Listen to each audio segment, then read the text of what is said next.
ये देखो, एक ग्वाला जा रहा है अपनी गायों के साथ। He is taking his cows for grazing. इनका नाम है कौंडेश ग्वाला। अरे, ये इतने अच्छे लोग कौन हैं और जंगल के उस ओर क्यों जा रहे हैं? चलो चलकर देखते हैं। वो देखो, एक बड़े से हरे भरे ट्री के नीचे, एक वृक्ष के नीचे नग्न दिगंबर मुनिराज बैठे हुए हैं।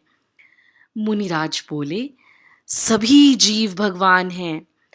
Everyone has capacity to become God. अगर सब स्वयं को, अपने आप को पहचान लें तो सभी सुखी होंगे, कोई दुखी नहीं रहेगा। ये बात कौंडेश ग्वाला को समझ नहीं आई। वो सोचने लगा, क्या क्या मैं सिली मूर्ख ग्वाला भी भगवान बन सकता हूं? कैसे? ये सोचते सोचते वो घर वापस चला गया। कुछ दिनों के बाद वो वापस उसी जगह आया जहां मुनिराज बैठे हुए थे। वहां देखा तो पूरा जंगल जल चुका था। सब तरफ देखने लगा और उसने देखा कि सिर्फ एक पेड़ ही बचा है।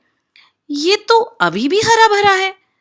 अरे, याद आया, ये तो वही पेड़ है ना जहां बैठकर मुनिराज उपदेश दे रहे थे। वहां पेड़ के नीचे उसे एक ताड़पत्र पर लिखा हुआ ग्रंथ मिला। बहुत पहले के टाइम पर पेपर नहीं होता था। Everything was written on dried leaves of a palm tree. उसे ही ताड़पत्र कहते हैं। ग्वाले को लगा कि अवश्य ही कोई बहुत स्पेशल और महान ग्रंथ है ये, जो इसके ऊपर का ट्री नहीं जला और वो अभी भी हरा भरा है। उसके मन में उस ग्रंथ के लिए बहुत रिस्पेक्ट आ गई और वो बहुत श्रद्धा से उस ग्रंथ को अपने घर ले आया और रोज उसकी पूजा विनय करने लगा। एक दिन उसे वही मुनिराज दिखाई दिए। ग्वाले का रोम रोम पुलकित हो गया।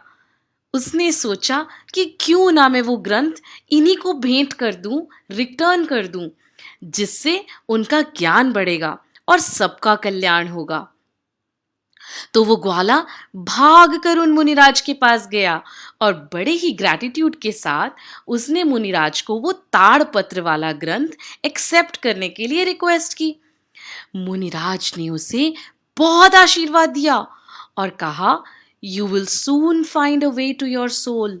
तुम्हें आत्मज्ञान होगा और तुम्हें हजारों वर्षों तक लोग याद रखेंगे। People will remember your contribution for years to come. मुनिराज के उपदेश से कौंडेश ग्वाले का जीवन बदल गया। अगले भव में, नेक्स्ट बर्थ में, he was born in a very rich family in a city named कौंडकुंदपुर. His name was Padmanandi in this birth. उनके माता पिता बचपन से ही उन्हें आत्मा को प्योर करने वाले भजन और लोरियां सुनाते थे। पद्मनंदी बचपन से ही बहुत इंटेलिजेंट थे। एक दिन उनकी सिटी में आचार्य जिनचंद्र जी आए और उनके उपदेश को सुनकर पद्मनंदी सोचने लगे कि मैं भी इन मुनिराज की तरह दीक्षा लेकर अपनी आत्मा का कल्याण करूंगा। You know, at that time, he was just 12 years old and he decided to take Muni Diksha.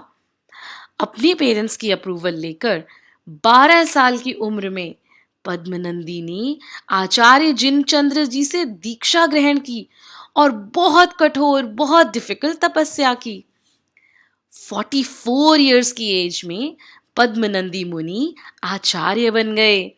And since he was born in Kondkundpur city, उनका नाम क्या फेमस हुआ?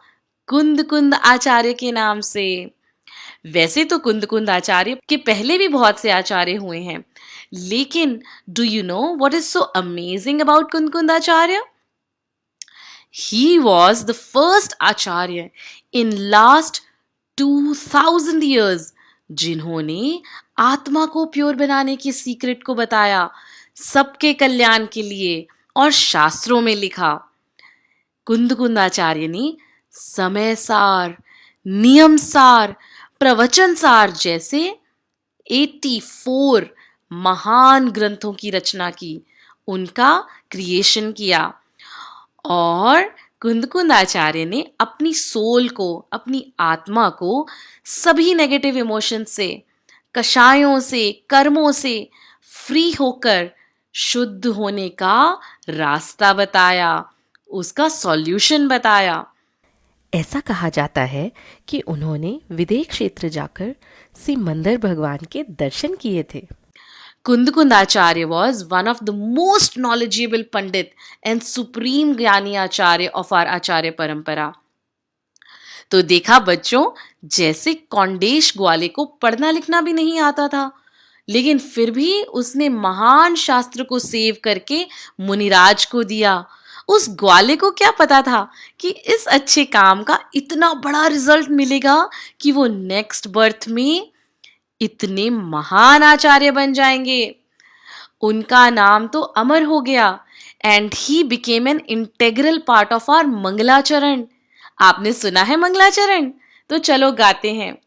मंगलम भगवान वीरो मंगलम गौतमो गणी मंगलम कुंद कुंदाद्यो जैन धर्मोस्तु मंगलम।